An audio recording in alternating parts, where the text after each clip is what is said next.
السلام علیکم ورحمۃ اللہ وبرکاتہ نحمده ونصلی علی رسولہ الکریم اما بعد.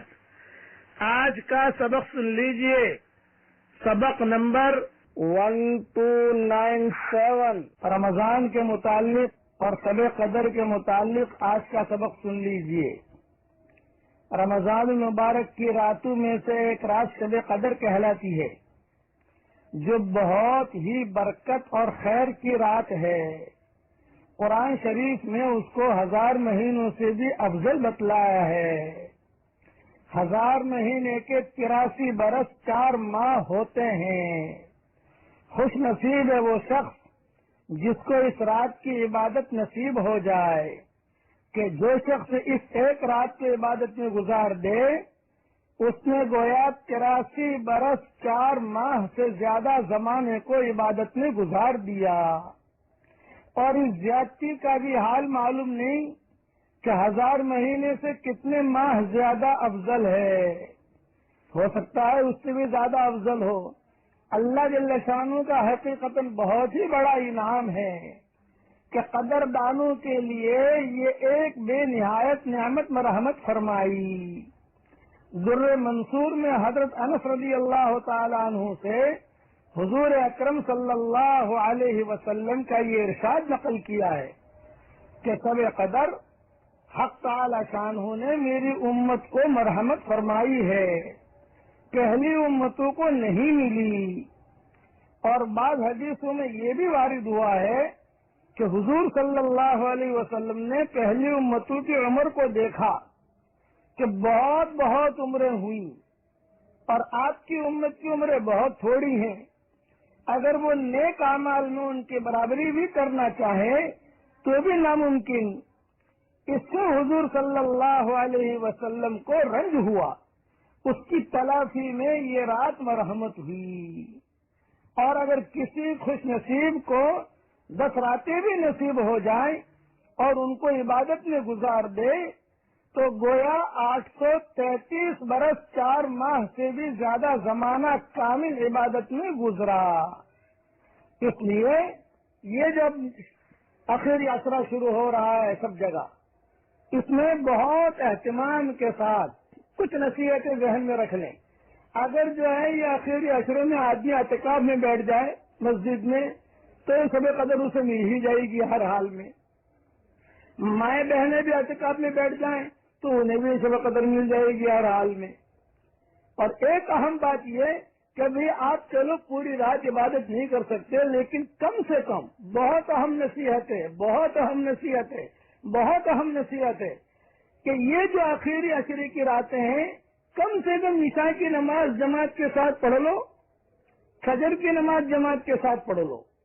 تو حضور صلی اللہ علیہ وسلم فرماتے ہیں کہ جس نے عشاء کی نماز جماعت کے ساتھ پڑھی، فجر کی نماز جماعت کے ساتھ پڑھی تو پوری رات عبادت کرنے کا ثواب اللہ دے دیں گے. تو ہم تو غافل لوگ ہیں بھائی، کم سے کم اتنا کر لو. اور اگر اعتکاف میں بیٹھ جاؤ تو بہت اچھا ہے. طاق راتوں میں یہ رات آتی ہے، یہ ذہن میں رکھنا. طاق راتوں میں اب میں تو اپنے ساتھیوں کو یہ رائے دیتا ہوں کہ بھئی حرم شریف کی طاق رات ہوگی یا ہمارے ہندوستان پاکستان میں طاق رات نہیں ہوگی. ہندوستان پاکستان میں طاق رات ہوگی تو وہاں طاق رات نہیں ہوگی. اس کے لیے 10 راتوں میں جو ہے عبادت میں لگ جاؤ. اس لیے جو علماء نے لکھا ہے حرمین شریفین کے طاق راتوں کا زیادہ اعتبار ہوتا ہے. یہ علماء نے لکھا ہے. ہمارے حضرت شیخ رحمۃ اللہ علیہ بھی فرماتے تھے کہ ابھی حرمین شریفین کے طاق راتوں کا خیال رکھو. تو وہاں طاق رات ہوگی، یہاں نہیں ہوگی. یہاں ہندوستان میں طاق رات ہوگی، وہاں نہیں ہوگی. میں کہتا ہوں کہ 10 راتیں عبادت میں گزار لو.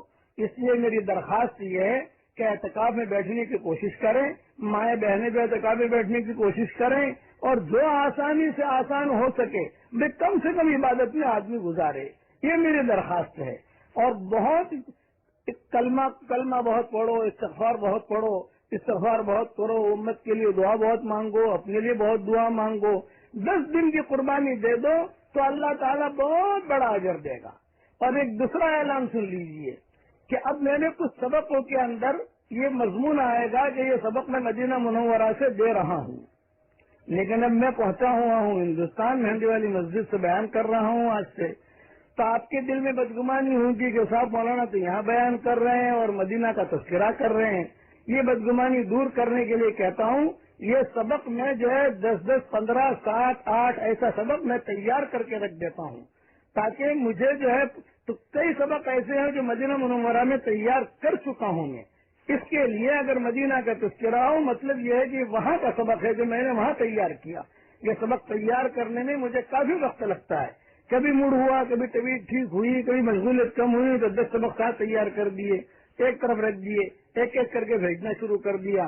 تو کسی میں اگر یہ تذکرہ ہے کہ مدینہ منورہ سے سبق ہے، سمجھ لیجیے کہ وہ سبق وہاں کا تیار کیا ہوا ہے، اگرچہ میں یہاں ہوں لیکن سبق وہاں تیار کیا ہوا ہے۔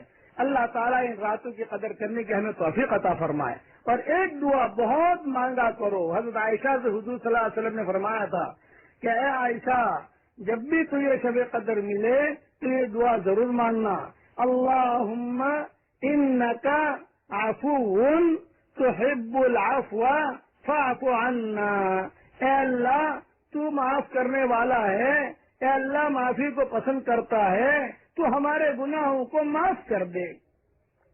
یہ اخیر عشرے میں یہ دعا بہت مانگتے رہنا، اللہم انکا عفو کریم تحب العفو فاعف عنا۔ کریم کا جملہ بھی بڑھا سکتے ہیں اس کے اندر تاکہ اس کا کرم شامل حال ہو جائے۔ اللہ تعالی ہم سب کو ان راتوں کی قدر کرنے کی توفیق عطا فرمائے۔ والسلام علیکم ورحمۃ اللہ وبرکاتہ، وآخر دعوانا ان الحمد للہ رب العالمین۔